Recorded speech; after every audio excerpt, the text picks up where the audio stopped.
Ela não é uma frase qualquer, ela foi tirada da Bíblia, mas o que acontece? As pessoas romantizam demais isso. Não tem como romantizar uma frase dessa. Se você ler em Jó, que é onde está isso, o caso de Jó, ele é único, ele é incrível. Jó foi incrível.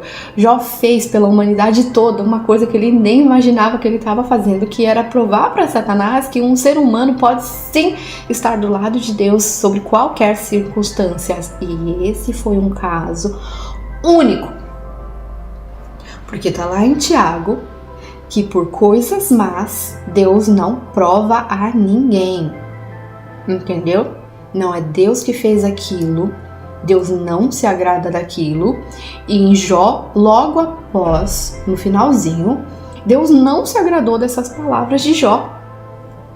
Jó só falou essas palavras porque ele pensava que era Deus que estava fazendo aquilo, porque Deus naquele tempo era muito ativo, né? Na época lá do judaísmo, eles eram...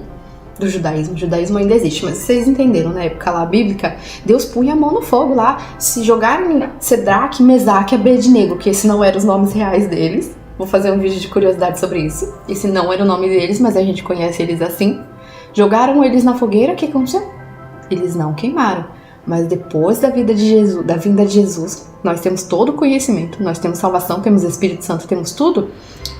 O que aconteceu com os cristãos na Inquisição? Dá para refletir sobre isso, não é mesmo? As pessoas do meio cristão querem pregar coisas, sabe, dízimo, coisas que vêm lá da lei judaica, como se fosse nos dias de hoje, mas a gente viu que não é assim, porque é um bom exemplo. Eles não queimaram no fogo porque Deus estava ali, ó, ativo. Vocês não vão mexer no meu povo. E depois na Inquisição a gente já viu que as coisas mudaram muito depois de Jesus. Então Jó não fazia ideia de quem era Satanás. O que Satanás estava fazendo? Que era Satanás que estava provando ele? Ele não sabia disso. E Deus não se agradou do que ele falou, mesmo ele sem saber o que estava acontecendo com ele.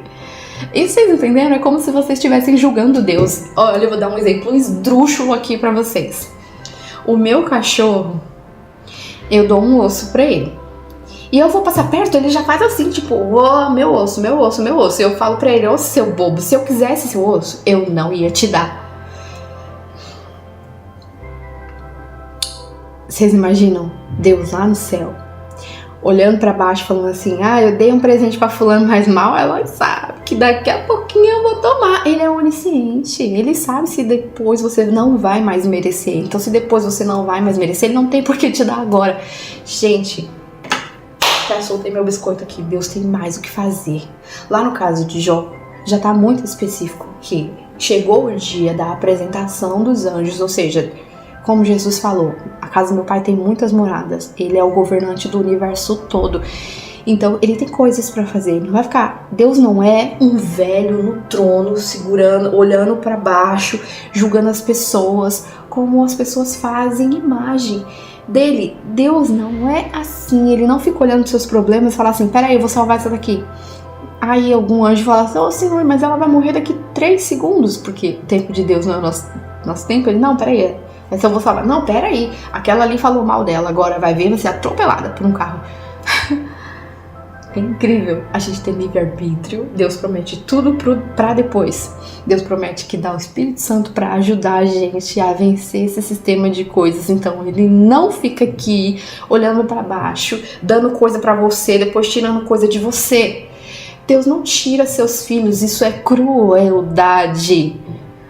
Imagina se você tem um filho e esse filho te desobedece e você vai lá e o filho dele, você faria isso com o seu neto?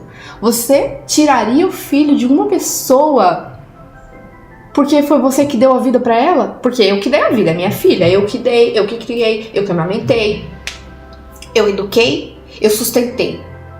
Eu tenho o direito de ir lá e tirar o filho dela depois, se eu achar que ela foi ingrata comigo, ou se eu achar qualquer coisa. Isso é crueldade, isso não condiz com Deus amoroso. Então, primeiro que você tem que entender, Deus não dá e tira nada. Esquece isso.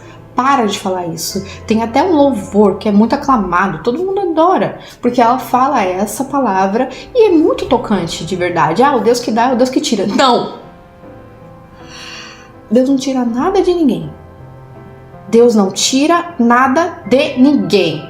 Você tem livre-arbítrio, então o que acontece? Você escolhe o bem, você prospera, você tem pensamentos positivos, você tem a lei da atração. Jesus deixou a fé, falando que a fé move montanhas, então você começa a fazer de tudo. Quando você começa a ir pra igreja, você começa a orar, você começa a jejuar, você começa a louvar, você começa a estar com uma vibração muito up, você tem a fé, você começa a ter fé e tudo mais. A partir do momento que você peca, você começa inconscientemente a ter a lei do não merecimento dentro de você, você começa a se sabotar, você faz escolhas erradas, ou acontece um acidente, porque você tem que entender que nós temos vida biológica, isso aqui é carnal, isso aqui, ó, a gravidade já vindo, entendeu? Eu tenho 36 anos, a gravidade já tá aqui. Essas coisas acontecem, acidentes cardiovasculares ou qualquer tipo de acidentes, atropelamentos, desabamentos, terremotos, tsunamis, essas coisas acontecem porque a gente tem uma vida biológica e é exatamente por isso que Deus promete uma vida vindoura perfeita e eterna pra gente. Pra quem não desanimar e quem confiar. Se você acredita que você vai pro céu, que bom.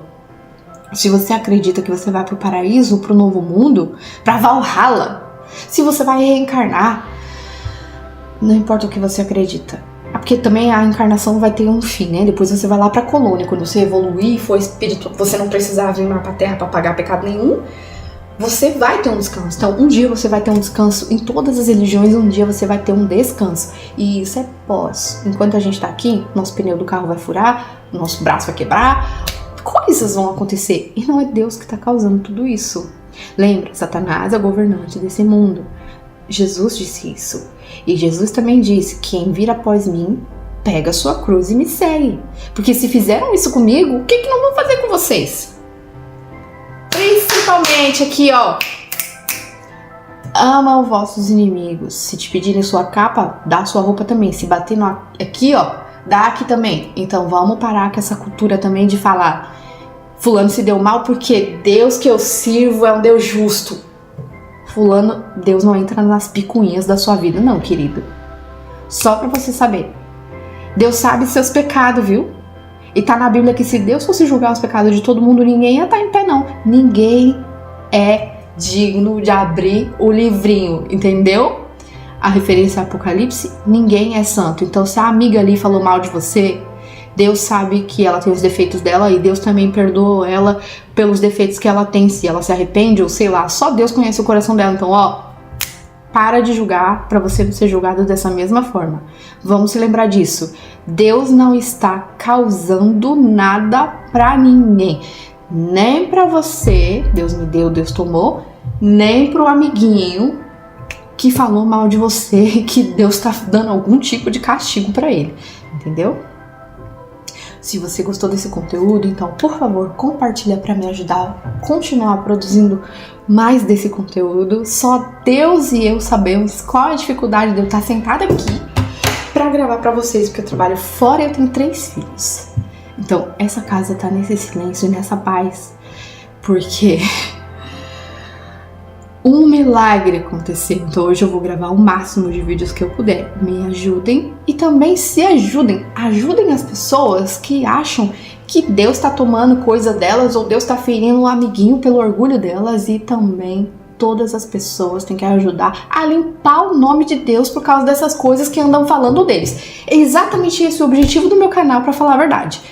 Eu não gosto que falem mal de Deus, porque querendo ou não querendo, as pessoas fazem uma teoria e fazem outra e sobra pra quem? Sobra pra Deus. Os religiosos vão lá, pela ganância deles, distorcem a Bíblia toda, ensinam o povo tudo errado, e quem é que paga? É Deus, não é mesmo? Quem é que tá com o nome arrastado na lama? É Deus, não é mesmo? Então, isso, até errei aqui. Isso é uma das coisas que mais me incomoda. Se te incomoda também, compartilha, porque as pessoas precisam saber a verdade.